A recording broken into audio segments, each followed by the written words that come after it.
آپ صلی اللہ علیہ وسلم نے ارشاد فرمایا کہ کبھی کبھی مجھ پر وحی اس طرح نازل ہوتی ہے جیسے گھنٹی بج رہی ہو،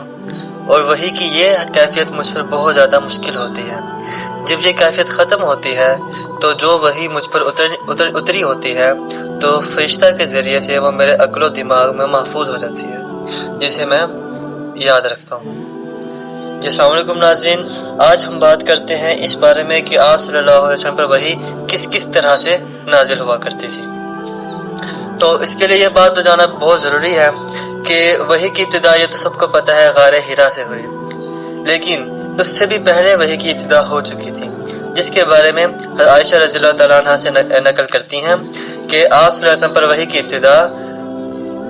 اچھے اور پاکیزہ خوابوں سے شروع ہوئی۔ آپ جو خواب دیکھا کرتے تھے وہ روزے روشن کی طرح واضح اور سچے ہوتے تھے۔ پھر اللہ کی جانب سے آپ تنہائی پسند ہو گئے اور آپ صلی اللہ علیہ وسلم نے غار حرا میں خلوت نشینی اختیار کر لی، اور کئی دن اور کئی راتیں وہاں مسلسل عبادت کیا کرتے تھے اور اللہ کی یاد میں رویا کرتے تھے اور اللہ کی عبادت کیا کرتے تھے۔ تو جب بھی آپ صلی اللہ علیہ وسلم کا وہاں گھر رہنے کا دل نہیں کرتا تھا تو وہاں غار حرا میں چلے جاتے، اپنے ساتھ کھانا وغیرہ لے جایا کرتے تھے۔ پھر چند دن بعد جب وہ کھانا ختم ہو جاتا تو گھر سے کل لگا لیا کرتے، گھر سے پھر کھانا لے کر اپنی زوجہ محترمہ خدیجہ رضی اللہ عنہا سے مل کر دوبارہ واپس چلے جایا کرتے تھے۔ یہی طریقہ جاری رہا یہاں تک کہ آپ صلی اللہ علیہ وسلم پر حق منکشف ہو گیا اور آپ پر پہلی وحی کی ابتدا ہوئی، جو کہ سب کو معلوم ہے کہ جبرائیل علیہ السلام ایک مرتبہ اچانک آپ السلام کے پاس حاضر ہوئے اور کہنے لگے کہ محمد پڑھو۔ آپ فرماتے ہیں کہ میں نے کہا کہ میں پڑھنا نہیں جانتا، ما انا بقاری، کہ مجھے پڑھنا نہیں آتا۔ تو کہتے ہیں کہ آپ صلی اللہ علیہ وسلم نے فرمایا کچھ فرشتے نے مجھے پکڑ کر اتنا زور سے دبایا کہ میری طاقت جواب دے گئی، پھر مجھے چھوڑ کر کہا کہ پڑھو۔ میں نے پھر وہی جواب دیا کہ ما انا بقاری، میں پڑھا ہوا نہیں ہوں۔ اس فرشتے نے مجھ کو نہایت ہی زور سے دبایا کہ مجھ کو بہت زیادہ تکلیف محسوس ہوئی، پھر اس نے کہا کہ پڑھ۔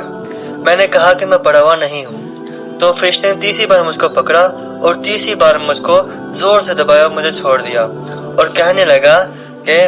پڑھو اپنے رب کے نام سے، اقرأ بسم ربک الذی خلق، خلق الانسان من علق، اور یہی پہلی وحی تھی۔ کہتے ہیں کہ آپ صلی اللہ علیہ وسلم پر یہ حالت بہت ہی ناگوار سے گزری۔ آپ علیہ السلام کو بہت ڈر اور خوف محسوس ہونے لگا۔ آپ علیہ السلام فوراً گھر واپس آئے اور خدیجہ سے فرمایا کہ مجھے کمبل اڑا دو، مجھے کمبل اڑا دو۔ آپ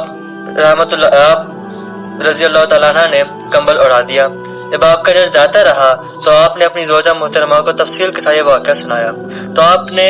ان کو تسلی دی۔ خدیجہ رضی اللہ عنہا نے آپ السلام کو تسلی دی کہ آپ تو اہل و عیال کا خیال رکھتے ہیں، غریبوں کی مدد کرتے ہیں، فقیروں کی مدد کرتے ہیں، بھوکوں کو کھانا کھلاتے ہیں، تو اللہ آپ کے ساتھ انشاءاللہ برا نہیں کریں گے۔ پھر حضرت خدیجہ آپ السلام کی تسلی کے لیے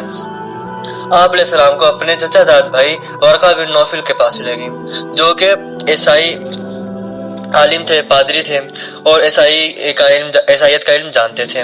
جب انہوں نے دیکھا تو واقعہ سنایا گیا ان کو، تو انہوں نے فرمایا کہ یہ تو وہی فرشتہ ہے جو موسیٰ علیہ السلام پر، عیسیٰ علیہ السلام پر آیا کرتا تھا، اور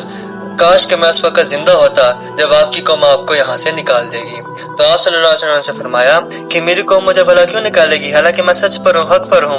تو انہوں نے فرمایا کہ ایسا ہی ہوتا ہے کہ پہلے جتنے بھی انبیاء کرام آئے وہ حق اور سچ ہی ہوتے تھے، لیکن جب ان کو نبوت حاصل ہوئی، انہوں نے لوگوں کو دعوت دی تو سب کو ان کے گھروں سے نکالا گیا، اور آپ کے ساتھ بھی ایسا ہی ہوگا۔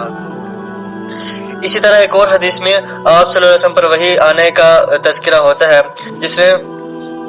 آپ صلی اللہ علیہ وسلم سے سوال کیا جاتا ہے کہ آپ پر وحی کیسے نازل ہوتی ہے۔ آپ علیہ السلام نے فرمایا کہ وحی نازل ہوتے وقت مجھے ایسے لگتا ہے جیسے کوئی گھنٹی بجا رہا ہوتا ہے، اور وحی کی یہ کیفیت مجھ پر بہت زیادہ مشکل ہوتی ہے۔ جب یہ کیفیت ختم ہو جاتی ہے تو میرے دل دماغ پر فرشتے کے ذریعے سے نازل شدہ وحی محفوظ ہو جاتی ہے،